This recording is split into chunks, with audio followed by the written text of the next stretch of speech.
Et si la clé de votre liberté résidait dans un simple acte de courage? Emmanuel Kant, l'un des plus grands penseurs de l'histoire, nous lance ce défi intemporel, ose savoir. Mais que signifie cette injonction puissante? Pourquoi tant d'hommes et de femmes, même aujourd'hui, hésitent-ils à prendre en main leur propre autonomie intellectuelle? Dans cette vidéo, nous allons explorer ce message révolutionnaire, comprendre son origine, sa signification, et surtout, comment il peut transformer votre vie au quotidien. Alors, restez avec nous jusqu'à la fin, car ce voyage pourrait bien être le déclic que vous attendiez pour changer votre perception du monde.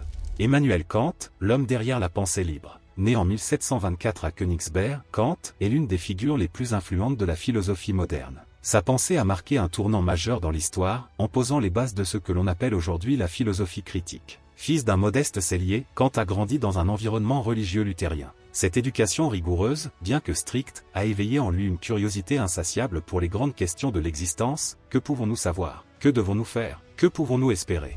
Kant est l'auteur de 3 œuvres majeures, souvent appelées ses 3 critiques. Dans la critique de la raison pure, il explore les limites de notre connaissance humaine. Qu'est-ce que nous pouvons vraiment comprendre du monde qui nous entoure? Ce texte révolutionnaire démontre que notre esprit joue un rôle actif dans la manière dont nous percevons la réalité. Dans la critique de la raison pratique, il aborde la question de la morale. C'est ici qu'il élabore son fameux impératif catégorique, agis uniquement d'après la maxime grâce à laquelle tu peux vouloir qu'elle devienne une loi universelle.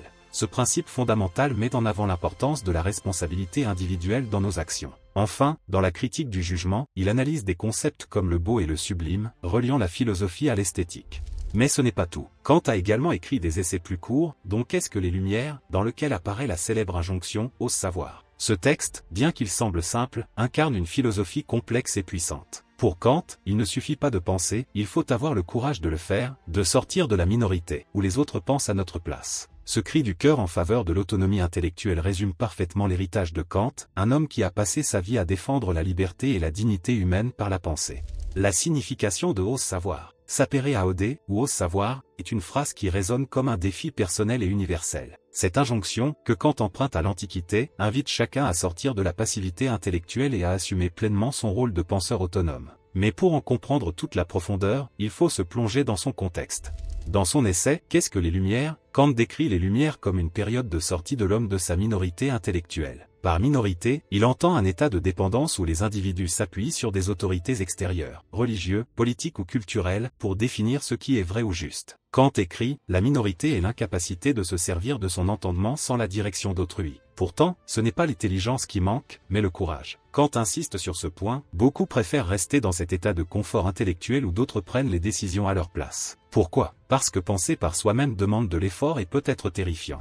Ose savoir, alors, devient une injonction au courage, un appel à affronter ses peurs pour s'émanciper. Cela implique de remettre en question les croyances que l'on a héritées, d'affronter l'incertitude et de se confronter à la complexité du monde. Cette liberté intellectuelle est à la fois un droit et une responsabilité, un droit, car chacun a la capacité innée de raisonner, et une responsabilité, car la vérité et l'éthique nécessitent un engagement personnel.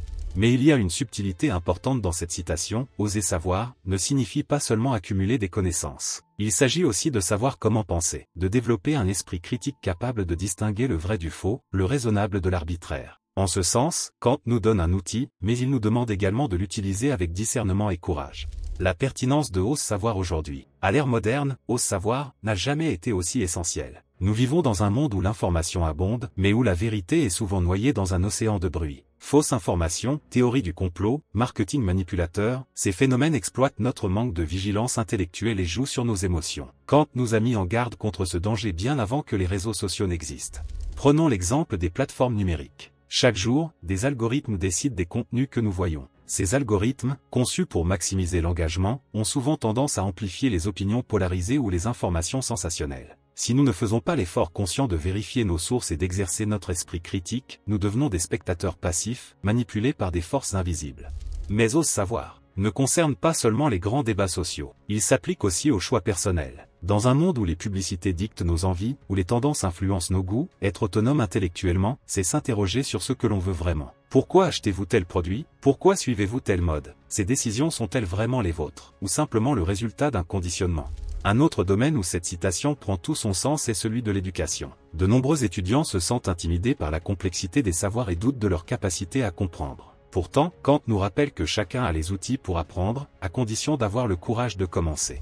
Enfin, ose savoir, peut être une boussole morale. Dans un monde en crise, qu'il s'agisse de la pandémie, du changement climatique ou des inégalités, réfléchir par soi-même, au lieu de céder à la panique ou aux préjugés, est un acte de responsabilité. Par exemple, face au débat sur les vaccins ou l'écologie, la démarche kantienne nous invite à écouter les faits, à analyser avec rigueur et à prendre des décisions éclairées. Ainsi, cette simple injonction, formulée il y a plus de 2 siècles, reste une source d'inspiration pour naviguer dans la complexité du monde moderne. Elle nous rappelle que la vraie liberté commence par l'autonomie de la pensée. Conclusion, le défi de penser librement. La phrase « Ose savoir » de Kant n'est pas qu'une citation inspirante. C'est un appel à l'action, un défi que chacun d'entre nous peut relever pour devenir plus libre, plus conscient et plus autonome. Alors, la prochaine fois que vous êtes confronté à une décision, une information ou une croyance, rappelez-vous ce message. Posez des questions, cherchez des réponses, et surtout, ayez le courage de penser par vous-même. Merci d'avoir regardé cette vidéo jusqu'au bout. Si vous avez trouvé cette réflexion intéressante, abonnez-vous à l'Odyssée de la pensée pour continuer à explorer ensemble les grandes idées qui façonnent notre monde. Et surtout, n'hésitez pas à partager vos réflexions dans les commentaires, car penser, c'est aussi échanger. À bientôt pour une nouvelle Odyssée.